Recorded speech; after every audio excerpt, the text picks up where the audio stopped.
فَأُولَٰئِكَ مَعَ الْمُؤْمِنِينَ، تو پھر وہ مومنین کے ساتھ ہوں۔ 4 چیزیں توبہ کے لیے بیان کی گئی ہیں یہاں پہ، سمجھ کر کے چلیں آپ۔ جب کوئی آدمی کسی کفر سے توبہ کرے، نفاق سے توبہ کرے، بڑے گناہ سے توبہ کرے، اس کی 4 منزلیں ہیں۔ سب سے پہلی چیز تابو، توبہ کرے۔ توبہ گال پہ تھپڑ مارنے کا نام نہیں ہے، توبہ لفظ ہے رجوع کرنے کا۔ رجوع کا مطلب ہے جس کام کو کیا تھا اس سے اپنے آپ کو شرمندگی محسوس کرے کہ میں نے غلط کیا تھا اور چھوڑنے کا پکا ارادہ کر لیا، یہ توبہ ہے۔ کان پکڑنا، گلے گال کو تھپڑ مارنا یہ کوئی ضروری نہیں۔ نہیں بھی کیا تم نے، سوئے سوئے دل میں ارادہ کر لیا اے اللہ مجھ سے غلطی ہو گئی، میں باز آتا ہوں، یہ توبہ ہو گئی، یہ تمہاری توبہ ہے۔ سجدے میں گر گئے، اے اللہ مجھے افسوس ہے کہ میرے سے غلط کام ہو گیا، تم نے اپنی غلطی سے توبہ کر لی، بس یہ توبہ ہے۔ توبہ کہتے ہیں پلٹنے کو، جہاں تھے تم وہاں سے پلٹ آئے۔ اب دارالحرب ہے، ہمارے ہاں تو اسلامی نظام ہے نہیں، یہاں اگر جیسے بھیانک گناہ ہو جاتے ہیں تو کیا کرنا چاہیے اس میں؟ جیسے زنا ہو گیا کسی سے، اسلامی ریاست ہوتی تو اسے تو سنسار کرنے کا حکم ہے نا۔ غیر شادی شدہ ہو تو 100 کوڑے مارے جائیں گے، شادی شدہ ہو تو سنسار کیا جائے گا، یہ اسلامی سزا ہے۔ یا چوری کیا ہے تو ہاتھ کاٹا جائے گا، یہ معاملات ہیں۔ لیکن آپ دارالحرب میں ہیں، یعنی یہاں اسلامی نظام نہیں، آپ سے ایسا گناہ سرزد ہوا تو آپ کیا ہے؟ اس کے لیے اسلام نے یہ نظام رکھا ہے کہ تم سب سے پہلی چیز توبہ کرو، توبہ کرو، اس بھیانک گناہ سے توبہ کرو۔ دوسرے نمبر پر اللہ نے فرمایا وَأَصْلِحُوا، اور اپنی اصلاح کرو۔ اصلاح کس بات پر؟ پہلے سے زیادہ نمازوں میں آؤ، نفل کی کثرت کرنے لگ جاؤ، خیرات کرو، صدقہ دو، محفلوں میں بیٹھو، تسبیح ہاتھ میں لے لو، کیونکہ جو ڈیمیج کیا تم نے اپنی روح کو، اس کو اتنا بینڈیج تو لگانا ہی پڑے گا، اس کی اصلاح تو ضروری ہے۔ تو جس سے گناہ سرزد ہوئے وہ اگر توبہ کرنا چاہتا ہے تو 2 چیزیں پہلے سمجھ لیں، ایک تو سچے دل سے توبہ کرنا یعنی باز آنے کا ارادہ کر لینا، دوسری اس پر نیکیوں کی کثرت کرنا، تب جا کر کے وہ توبہ کا پھل تمہیں ملے گا۔ ہاں بعض جگہوں پر میں نے دیکھا ہے دیہاتوں وغیرہ میں وہ لوگ کسی لڑکے اور لڑکی کے معاملے کو دیکھتے ہیں کہ یہ غیر شادی شدہ تھے اور چلے گئے اور ساتھ میں رات بتا کر کے آئے تو ان کو پکڑ کر کے جماعت والے بٹھاتے ہیں۔ اسلامی سزا ہے نہیں، آپ دے نہیں سکتے۔ اور بعض دیہاتوں میں نے دیکھا ہے کہ جھاڑو لے کر کے اس کو مارتے ہیں یا ٹاول کو لپیٹ کر کے اس کو مارتے ہیں۔ یہ مذاق کر رہے ہو اسلامی نظام کا؟ مذاق ہے اسلامی نظام کا؟ وہ تو حضرت ایوب علیہ السلام کی بیوی کے لیے اترا تھا قرآن پاک میں۔ حضرت ایوب علیہ السلام نے قسم کھا لی تھی اپنی بیوی کے بارے میں کہ وہ شیطان کے پاس گئی تھی، اگر میں صحیح ہو جاؤں تو تجھے 100 کوڑے ماروں گا۔ آپ صحیح ہو گئے، 100 کوڑے مارنے والے تھے، لیکن وہ بیوی بڑی نیک شعار تھی۔ اللہ نے حکم فرمایا جبرائیل امین کو، جاؤ ایک جھاڑو جس میں 100 کاڑیاں ہوں وہ ایوب کو دے دو اور کہو کہ ایک بار اس سے اپنی بیوی کو مارے، ان کی قسم پوری ہو جائے گی۔ یہ قرآن میں ہے۔ وہ ایوب علیہ السلام کی بیوی کے لیے یہ بات اتری تھی۔ تو میں نے کسی گاؤں کے متولی صاحب کے متعلق یہ سنا کہ وہ بھی 100 کاڑیوں کی جھاڑو لے کر کے اس لڑکے کو مارتے ہیں جو لڑکی کو بھگا لے جاتا ہے، اور کہتے ہیں 100 کوڑوں کے برابر ہو گیا۔ اور اگر 100 کوڑے مارو گے تو پھر اگلا دن آپ کے کوڑے پڑنے کا آ جائے گا، یہاں نہیں مار سکتے۔ یہاں صرف یہ ہے کہ سچی توبہ کی اسے تلقین کی جائے، رو رو کر کے تو توبہ کرے، اس کے بعد اپنی اصلاح کرے۔ اپنی اصلاح کیسے؟ نیکیوں کی کثرت کرے۔ پہلے نماز کم پڑھتا تھا تو اب زیادہ کر لیں، نفل نہیں تھے تو نوافل کی زیادہ تعداد کریں، درود مبارکہ آیت کریمہ کا ورد زیادہ کریں۔ یوں ہی سمجھ لیں کہ بیمار Angel broking is now Angel One. پر کیوں؟ کیونکہ everyone deserves more speed. بیماری کے بعد جب آدمی اٹھتا ہے تو اسے ٹونک لینی پڑتی ہے۔ اچھی غذا دینی پڑتی ہے تاکہ اس کی جو گری ہوئی صحت ہے وہ جلدی صحیح ہو جائے. گناہ کرنے کے بعد بندے کی روح اسی طرح بیمار ہوتی ہے. توبہ کے بعد اسے ٹونک دینے کے لیے نیکیوں کی کثرت ضروری ہے, وہ نوافل کی کثرت کرے. نمبر 3, وَاعْتَصَمُوا بِاللَّهِ, اللہ کی رسی مضبوطی سے تھام لے. یہ اللہ کی رسی ہے کیا؟ اس پر ہی بہت گھنٹوں تفسیر ہو جائے گی. یہ قرآن پاک میں گزر وَاعْتَصَمُوا بِحَبْلِ اللَّهِ, چوتھے پارے میں یہ آیت گزر چکی ہے, اور یہاں اللہ نے فرمایا وَاعْتَصَمُوا بِاللَّهِ, اللہ کی رسی مضبوطی سے پکڑ لو. اللہ کی رسی کیا ہے؟ آسمان سے کوئی چیز لٹک رہی ہے کہ اس کو پکڑ کر کے جھولتا رہے گا, چھوڑے گا نہیں. اللہ کی رسی, مفسرین کے الگ الگ اقوال ہیں. قرآن پاک اللہ کی رسی ہے, اسے جو تھام لیا گویا کہ وہ اللہ کی رسی کو پکڑ لیا. رسول پاک صلی اللہ تعالیٰ علیہ وسلم کی ذات اللہ کی رسی ہے. حضور صلی اللہ علیہ وسلم کو جو تھام لیا, ان کی تعلیمات کو, وہ اللہ کی رسی کو پکڑ لیا ہے. اہل بیت اطہار جو رسول اللہ کی آل ہیں, ان کو کہا گیا ہے کہ وہ اللہ کی رسی ہیں. ان کو جو تھام لیا وہ اللہ کی رسی کو پکڑ لیا. اہل اللہ جو ہیں, اولیاء کاملین, یہ اللہ کی رسی ہیں. ان میں سے کسی کو اس نے تھام لیا, وہ اللہ کی رسی کو پکڑ لیا. تو توبہ کرنے کے بعد اور 2 چیزیں ایکسٹرا ہو گئی. ایک اصلاح, دوسرے نمبر پر اللہ کی رسی کو پکڑنا ہے. یعنی قرآن لے لو. قرآن کو لے لینے کا مطلب یہ نہیں ہے کہ پکڑ کر کے زندگی بھر رہے. قرآن کی تعلیمات پر چلے, قرآن سے لگاؤ اور محبت بڑھا لے, اور اس کی تلاوت کثرت سے کرے. یہ اللہ کی رسی ہے. حضور پاک صلی اللہ علیہ وسلم سے محبت زیادہ کر لے, وہ اللہ کی رسی ہے. اور ایک بات یاد رکھیں, میں آپ سے کہتا ہوں, یہاں میرے پاس ایک رسی ہے, ایک اس کا سرا, ایک کونا میرے پاس ہے, ایک باہر, اور آپ نے اس رسی کو پکڑ لیا, اور جب میں رسی کھینچوں تو سیدھے آپ کس کے پاس آئیں گے؟ میرے پاس آ جائیں گے, بلا تشبیہ و بلا تمثیل. اللہ نے قرآن میں فرمایا اللہ کی رسی کو پکڑ لو. یعنی اللہ رب العزت کی جو رسی ہے وہ خود خدائے قدیر و جبار کے دست قدرت میں ہے, اور اس رسی کا ایک سرا, ایک کونا دنیا میں ہے, وہ رسول پاک کی شکل میں ہے, اہل بیت اطہار کی شکل میں ہے, قرآن عظیم کی شکل میں ہے.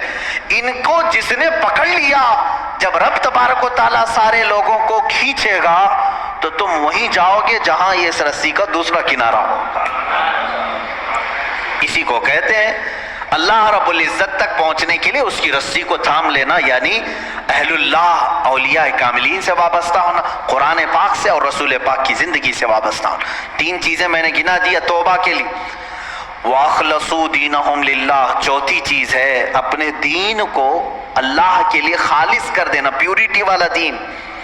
یہ وہی شادی کرنے والے لوگوں کے لیے ہے, جو شادی کے لیے دین میں آئے تو اللہ فرمانا نہیں, اللہ کے لیے دین میں آؤ, اللہ کے لیے توبہ کرو. بعض لوگوں کو دیکھا گیا کہ بھائی بہت زیادہ آوارہ گردی کرتا تھا, میں تو بیٹی نہیں دوں گا اس کو. کہا 4 لوگوں کو لے آؤ, میں توبہ کرتا ہوں. توبہ توبہ توبہ توبہ, ہو گئی توبہ. اس کے بعد اس کی بیٹی کو لینے کے لیے تم نے 4 لوگوں کے پاس توبہ کیا. میرے عزیزوں, اب توبہ کے اصول آپ سیکھ لو. اس نے توبہ کس کے لیے کیا؟ ایک خاتون کے لیے. اللہ فرما رہا ہے اللہ کے لیے آ جاؤ. یہ آج تیرے نکاح میں ہے, کل پھیکی پڑ جائے گی, لیکن اللہ رب العزت تو ہمیشہ رہنے والا ہے. یہ ان لوگوں کے لیے بھی تھا جو دائرہ اسلام میں داخل ہوتے تھے. جیسے ہجرت کے متعلق حضور صلی اللہ علیہ وسلم نے فرمایا جس نے اللہ اور اس کے رسول کے لیے ہجرت کی اس کا ثواب بے حساب ہے. ہجرت کا مطلب ایک وطن چھوڑ کر کے دوسرے وطن گئے. جیسے مکہ چھوڑ کر کے صحابہ مدینے گئے تھے, کس کے لیے گئے تھے؟ اللہ اور اس کے رسول کی محبت میں گئے تھے. ایک صحابی جو ہے وہ مکہ سے نکلے, ان کی منگنی ہوئی تھی مدینے کی لڑکی سے. مدینے کی ایک لڑکی سے ان کی منگنی ہوئی تھی. وہ سفر کر کے آ گئے, انہوں نے سوچا شادی بھی ہو جائے گی, ہجرت بھی ہو جائے گی, ثواب کا ثواب ہے, گھر کا گھر بھی ہے. میرے پاس تو صرف پے ٹی ایم ہے. صرف پے ٹی ایم کافی ہے, کسی بھی کیو آر کوڈ کو اسکین کرنے. شادی ان کی مدینے میں ہونی تھی، سسرال مدینے میں، اور مکہ سے ان کو ہجرت کرنے کا ثواب بھی لینا تھا، لیکن وہ ہجرت کر کے آئے تب اللہ کے نبی صلی اللہ علیہ وسلم نے یہ حدیث بیان فرمائی، جس کی ہجرت جس غرض سے ہوئی اسی غرض میں مانی جائے گی۔ جو اللہ اور رسول کے لیے ہجرت کر کے آئے تھے اس کا ثواب بے حساب ہے، اور جو شادی کے لیے ہجرت کر کے آئے تھے تو یہ شادی کا ہی مانا جائے گا، یہ شادی کا۔ بعض لوگ ہجرت کر کے مائگریٹ کر کے دوسری کنٹریز میں آج گئے ہوئے ہیں، وہ اپنی روزی روٹی کے لیے گئے ہوئے ہیں، اس ہجرت کا ثواب نہیں ہے۔ اپنے دین کی حفاظت کے لیے اور اللہ کی رضا کے لیے اگر کوئی ہجرت کیا ہے تو اس کا ثواب ہے، بہت بڑا ثواب ہے۔ مثال کے طور پر برما کے لوگ جو ہجرت کی ہیں، ان کے اوپر آفتیں تھیں، مصیبتیں تھیں، اور ان کے اوپر دین تنگ کر دیا گیا تھا، اور وہ وہاں سے گھر چھوڑ کر کے ہجرت کر کے اگر کسی دارالاسلام میں گئے ہیں تو ان کو وہی ہجرت کا ثواب ہوگا جو صحابہ نے ہجرت کی تھی۔ یہ ثواب ہے کیونکہ وہ اپنے دین کی حفاظت کے لیے ہجرت کیے تھے۔ اس بات کو سمجھیں۔ 4 چیزیں یہاں پر بیان ہوئی ہیں توبہ کے متعلق۔ جو لوگ ایمان والوں کے ساتھ اٹھایا جانا اپنے آپ کو پسند کرتے ہیں، وہ سب سے پہلی چیز اپنی پرانی چیزوں سے، نفاق تھا یا کفر تھا یا بھیانک گناہ تھے، پہلی چیز توبہ کرے۔ دوسری چیز اصلاح کرے، یعنی جو ڈیمیج ہوا تھا اس کو صحیح کرے۔ کیسے؟ نیکیوں سے، نمازوں سے، تسبیحات سے۔ نمبر 3، اللہ کی رسی کو پکڑ لے۔ یہ نہیں کہ خالی تو مسجد میں بیٹھ گیا اور یہ سوچا مجھے کسی کی ضرورت نہیں، کسی پیر فقیر کی ضرورت نہیں، بولتے ہیں نا بعض لوگ، میرا دین کامل ہے، کسی پیر اس طرح کے جملے لوگ اپنے ماڈرنزم کو بتانا چاہتے ہیں کہ ہم اہل اللہ کے قریب نہیں جانا چاہتے، اللہ والوں کی ہمیں کوئی حاجت نہیں، جبکہ قرآن کہہ رہا ہے کونوا مع الصادقین، تم اللہ کے سچے بندوں کے ساتھ رہو۔ اگر تمہاری ضرورت نہیں تھی تو اللہ نہیں فرماتا کہ ان بندوں کے ساتھ رہو، یہ اللہ کی رسی ہے، ان کی صحبت میں اپنا وقت گزارو، ان کی تعلیمات میں اپنا وقت گزارو۔ نمبر 4 ہے اپنے دین کو خالص کر لینا، پیوریٹی، یعنی توبہ کیا ہے تو کسی دنیاوی غرض سے نہیں بلکہ اللہ کو راضی کرنے کے لیے۔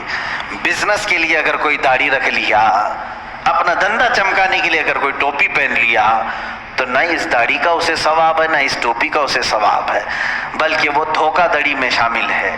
ہاں، اللہ کو راضی کرنے کے لیے اور اپنے حبیب کو راضی کرنے کے لیے کیا ہے، اللہ اس کے کاروبار میں بھی برکت دے اور اس عمل کا بھی اسے ثواب عطا کرے۔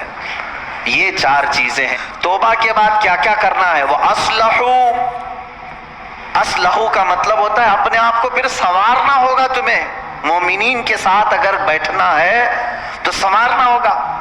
اسی لیے اس آیت کے ذریعے سے مفسرین فرماتے ہیں کوئی اگر توبہ کرتا ہے کسی چیز سے، فوراً اس پر اعتبار مت کرو، 6 مہینے انتظار کر کے دیکھو کہ سنورا کہ نہیں سنورا، اپنے آپ کی اصلاح کیا کہ نہیں۔ میاں آج چھوٹی چیز تھپڑ مار لیا، توبہ توبہ توبہ توبہ، اور اس کے بعد پھر کل دیکھا تو پھر وہی ہے۔ کبھی کبھار جو سچی توبہ نہیں کرتا ہے وہ آدمی چند دنوں کے بعد پھر واپس اسی گناہ میں چلا جاتا ہے۔ شریعت نے کہا ہے کہ 6 مہینے اس کا انتظار کریں، 6 مہینے اس کا انتظار کریں، دیکھیں کہ اس نے اپنے آپ کی اصلاح کر لی یا نہیں۔ کچھ لوگ صرف شادی کے لیے توبہ کر لیتے ہیں، صرف شادی کے لیے ایمان لے آ رہے ہیں، یہ بھی معاملات ہے۔ تو یہاں پر بھی حکم ہے، ٹھیک ہے ایمان لایا، میں اس کا انکاری نہیں ہوں۔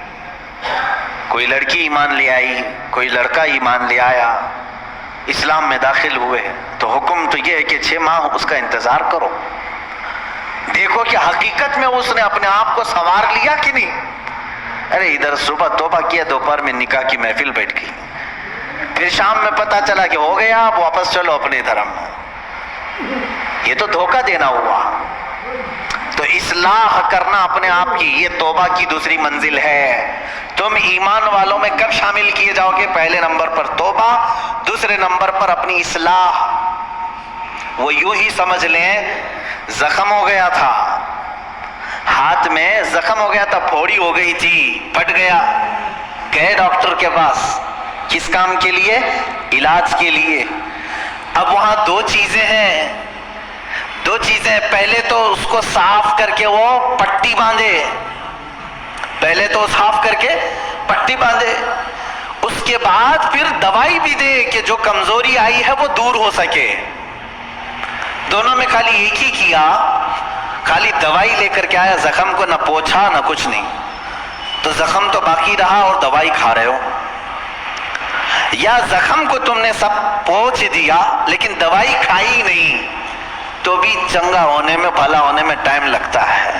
اسی طرح سمجھ لیں کہ گناہوں سے توبہ کر لیا, پٹی باندھ لیا, اصلاح کرنے کے لیے نمازوں کی کثرت کرو, خیرات کی, یہ گولی کا کام کرے گی, تمہارے جسم کے اندر اصلاح پیدا ہو جائے گی. اللہ تعالیٰ فرماتا ہے سوف یؤتی اللہ المؤمنین اجرا عظیما, ان قریب اللہ مسلمانوں کو بڑا ثواب دے گا, ایمان والوں کو بڑا ثواب. یہ اس پارے کی آخری آیت میں تلاوت کر رہا ہوں, 5ویں پارے کی. ما یفعل اللہ بعذابکم ان شکرتم وآمنتم. کتنی پیاری بات ہے. اللہ فرما رہا ہے اللہ تمہیں عذاب دے کر کیا کرے گا. رب تعالیٰ خود ہی پوچھ رہا ہے کیوں عذاب دے گا تم کو, زبردستی. اللہ تمہیں عذاب دے کر کیا کرے گا اگر تم اس کا حق مانو اور ایمان لاؤ. تم اگر ایمان لاتے ہو اور شکر گزار بندے بنتے ہو, کیوں تمہیں عذاب دے گا. یہ دیکھیں کتنی بڑی بات ہے. یہی تو عیسیٰ علیہ السلام کی دعا بھی تھی. عیسیٰ علیہ السلام نے ایک دعا کی تھی, وہ 6 پارے کے آخر میں آیت آتی ہے, 7ویں پارے کے سورہ مائدہ کے آخر میں آتی ہے, ان تعذبنی فإنی عبدک وإن تغفر لی فإنک انت العزیز الحکیم. اے اللہ اگر تو عذاب دے گا مجھے تو میں تیرا ہی تو بندہ ہوں, تیرا ہی تو بندہ ہوں, اور اگر تو بخش دے گا تو تو بڑی عزت والا ہے, تیرے خزانے میں کوئی کمی نہیں ہونے والی ہے. اب دیکھیں یہاں چپکلیش کس کی ہوتی ہے. تمہارے نوکر کو بلا کر کے میں نے مارا دل ٹھنڈا کرنے کے لیے کہ چلو سامنے والے کو ذلیل بھی کروں اور دل کو ٹھنڈا بھی کروں. دوسرے کے آدمی کو لا کر کے, یہی تو چل رہا ہے نا آج, اس پارٹی والا پکڑا گیا تو اس پارٹی والے اس کو مار دیں گے, دل ٹھنڈا کریں گے, سامنے والے کو ذلیل کریں گے. یہی تو چلتا ہے. میں اگر تمہارے نوکر کو لا کر کے ماروں تو ہو سکتا ہے یا میری غرض ہو کہ میں بدلے کی بھاونا اندر ہے, سامنے والے سے میری چپکلش تھی اسی لیے اس کے نوکر کو بلا کر کے میں نے مارا. لیکن رب ذوالجلال کے ساتھ تو ایسا معاملہ نہیں ہے. وہ اگر کسی بھی بندے کو عذاب دے تو کسی دوسرے کا تو بندہ ہے نہیں, اسی کے بندے ہیں, کوئی دوسری جماعت کا بندہ نہیں ہے. یہی دعا کیا کرو اے مسلمانوں اللہ سے, اے اللہ تو اگر مجھے عذاب دے گا تو میں تیرا ہی تو بندہ ہوں, میں تیرا ہی بندہ ہوں. یہ میں نے اصول آپ کو سمجھایا. یہاں سے مجھے ایک بات یاد آتی ہے, صحابی کا عقیدہ دیکھیں. اللہ رب العزت کسی پر بھی عذاب نہیں دینا چاہتا, بلکہ وہ قیامت کے دن تو فرمایا اللہ کے حبیب صلی اللہ علیہ وسلم نے چھوٹے چھوٹے بہانے دیکھے جاتے بخشنے کے, چھوٹے چھوٹے بہانے دیکھے جاتے. یہاں تک کہ فرمایا حدیث پاک میں ہے ایک شخص کو فرشتے گھسیٹتے ہوئے لے جا رہے تھے, رب تعالیٰ نے فرمایا روک دو اس کو, اس کی کوئی نیکیاں نہیں ہیں. کہا کچھ بھی نہیں ہے مولا اس کے پاس, گناہ بھاری ہو گئے ہیں اس کے. رب تبارک و تعالیٰ نے اس سے سوال کیا, اس سے پوچھو میرے بندے سے کیا زندگی میں کبھی کسی عالم کی محفل میں بیٹھا تھا؟ وہ کہتا ہے نہیں. پھر فرشتے گھسیٹتے ہوئے لے جاتے ہیں. اس بات پر بخشش کے لیے اللہ تعالیٰ فرما رہا ہے بیٹھا تھا, اس کے پاس وہ بھی نہیں تھا. پہلے پوچھا گیا کیا مصافحہ کیا تھا؟ اس نے کہا نہیں ایسا کبھی اتفاق ہی نہیں ہوا. محفل میں بیٹھا تھا؟ کہا نہیں. اس نے کہا ہاں ایک مرتبہ ایسا ہوا تھا کہ میرے گاؤں ایک بڑے عالم دین آئے تھے, سارے لوگ ان کو دیکھ رہے تھے تو میں بھی دور سے دیکھ رہا تھا اور دل میں نے ان کی عزت رکھی تھی. اللہ نے فرمایا وہ نائب رسول کا احترام کیا, اسے معاف کر دو. اللہ اکبر. یہ اللہ رب العزت کے بخشنے کے معاملات ہیں. وہ تو اسی لیے فارسی میں کہا گیا نا رحمت حق بہانہ می جویت بہا نمی جویت. فارسی کا ایک قول ہے اللہ کی رحمت تو بہانے ڈھونڈتی ہے, قیمت نہیں دیکھتی. اب بندہ اگر یہ سوچ کر کے بیٹھ جائے کہ نہیں وہ بہت ہی عذاب دے گا, بہت ہی عذاب دے گا,